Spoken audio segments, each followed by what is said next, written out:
Yr hyn sy'n bwysig yw bod yr etholiad flwyddyn nesaf ni'n hanesyddol yn hanner canmlwyddiant i ystadoliad Caerfyrddin a mae Cymru a'r Gymraeg yn barod am gam mawr newydd ymlaen uchelgais yw'r gair mawr.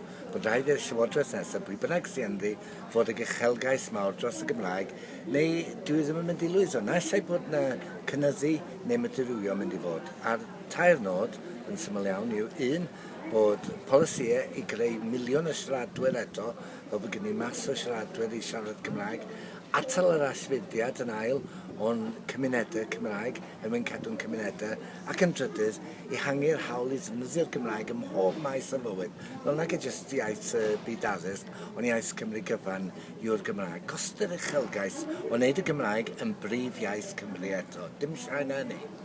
Wel, ro'n i falch i weld y ddogfen, achos mae lot o syniadau da ynddo. Mae'n rhai o bethau falle mi'n gallu herio, ond y pynciau maen nhw'n sôn am yn bwysig iawn, achos dwi'n gwybod i gyd bod y strategaeth dros yr iaith Gymraeg ddim wedi llwyddo yn ystod y degawd a hanner diwethaf. Felly mae'n job o waith i wneud yna tu fewn i llywodraeth. Ond, o safbwynt fi, tu fas o llywodraeth hefyd, be ni'n wneud fel dysgwyr neu siaradwyr naturiol Cymraeg i helpu'r iaith bwrdd ymlaen? Wel, yn amlwg mewn sail i ni drafod rwan yn y blaid ei hun ynglyn â pa syniadau sydd o ddiddordeb.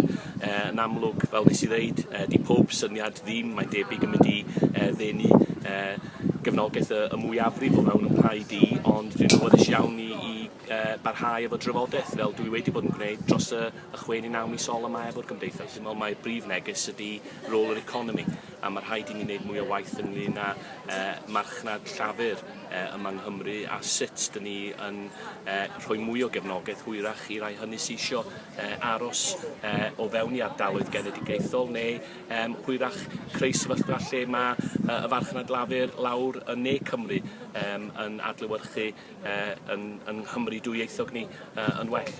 Wel, dwi'n meddwl bod yn cyffroes iawn i roi y cysyniad yma a gallwn ni dychwelyd mewn ffordd i filiwn o siaradwyr Cymraeg. Achos mae'n gofyn cwestiynau iawn o unrhyw llywodraeth ynglyn â be maen nhw'n wneud i cynyddu nifer o siaradwyr o fan addysg, o fan yr economi, o fan cadw pobl ifanc yng Nghymru. Felly yn dilyn o'r cysyniad yma o miliwn o siaradwyr, mae'n gofyn y cwestiynau iawn o unrhyw llywodraeth ynglyn â polisi tuag at y iaith Cymraeg.